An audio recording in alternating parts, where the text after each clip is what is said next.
يا الخرطوم يا العندي جمالك يا الخرطوم يا العندي جمالك. Panafricaine, une émission de Radio Sénégal International.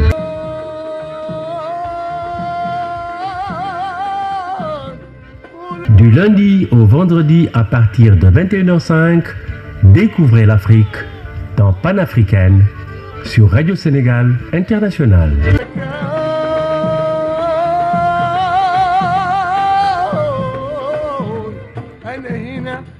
Bonsoir à tous et à toutes et bienvenue si vous nous rejoignez sur Radio Sénégal International à la présentation Ibrahima Fall Junior avec la collaboration technique de Marie-Jo Faye. Ce soir, nous recevons M. Zahir Agab, conseiller de l'ambassade du Soudan, et nous avons choisi de revisiter l'histoire, mais aussi la situation économique de son pays qui reste peu reluisante malgré toute la richesse qu'on lui attribue à juste raison. Plus vaste pays du continent africain avec 8,5% de la superficie totale, le Soudan regorge de potentialités énormes qui pourraient mettre ses 31,6 millions d'habitants à l'abri de la famine, de la malnutrition et de l'aide alimentaire internationale. Nous verrons ainsi avec notre invité pourquoi les potentialités de ce pays sont mal exploitées. Et aujourd'hui que le Soudan s'est réconcilié avec les bailleurs tels que le FMI, où se trouve l'obstacle à son développement. Bonsoir M. Zahir et merci d'être venu. Bonsoir M. Fall. Donc vous êtes là pour nous parler un peu de votre pays, on va revisiter un peu l'histoire et voulez-vous nous raconter un peu, nous dire quels sont les fondements historiques qui expliquent un peu la situation qu'on a décrite tout à l'heure. En fait, pour parler un peu de l'histoire écrite du Soudan, il faut aller un peu plus loin, vers les années 2500 avant Jésus-Christ. Bon, c'est la période où existait le royaume de Kerma, un royaume qui existait entre les années 2500 et 1500 avant Jésus-Christ. Et c'est ce qu'on appelait à cette époque le royaume des plus anciens, les premiers Soudanais qui existaient sur cette terre.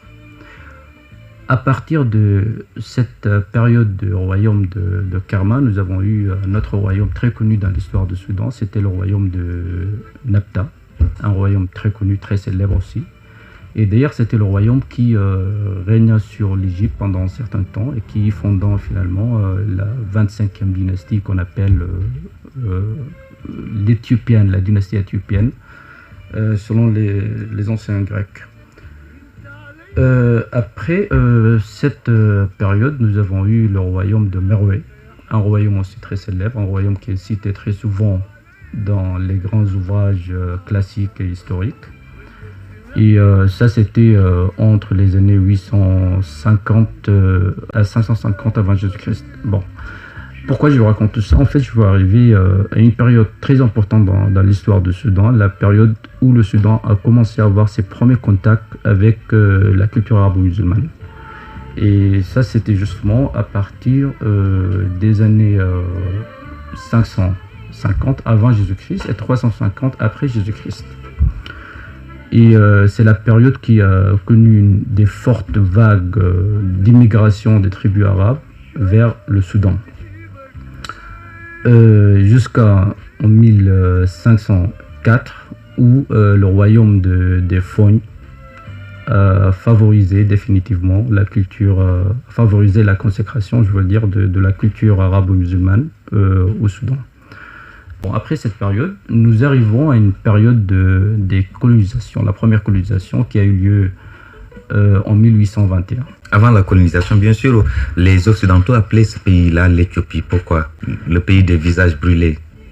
Bon, c'est vrai que je ne suis pas historien pour vous répondre exactement pourquoi cette appellation, mais je pense que c'est la proximité avec l'Éthiopie. Et puis, c'est pratiquement le même peuple. Il y avait un grand métissage entre les Éthiopiens et les Soudanais. Et puis, historiquement, les Soudanais aussi ont conquis l'Éthiopie.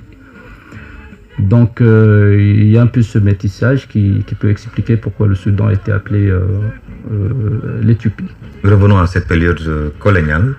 Bon, comme j'ai dit, cette période coloniale commence avec la conquête du Soudan en 1821 par le fils de Mohamed Ali Bacha, alors vice-roi de l'Égypte, jusqu'en 1885 où le Mahdi, le premier révolutionnaire soudanais, a mené une révolution et qui a abouti finalement au départ des colonisateurs.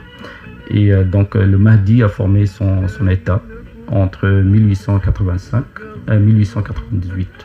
Après cette période, on arrive à une autre période de colonisation.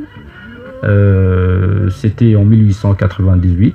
Le Soudan est de nouveau envoyé par une armée anglo-égyptienne menée par le général Kitchener.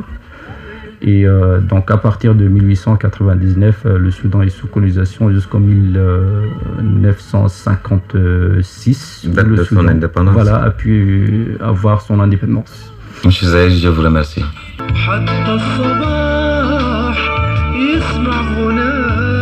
C'est donc panafricaine et nous recevions M. Zahir Akbar, conseiller de l'ambassade du Soudan. Nous vous retrouvons demain soir à la même heure sur ces mêmes ondes.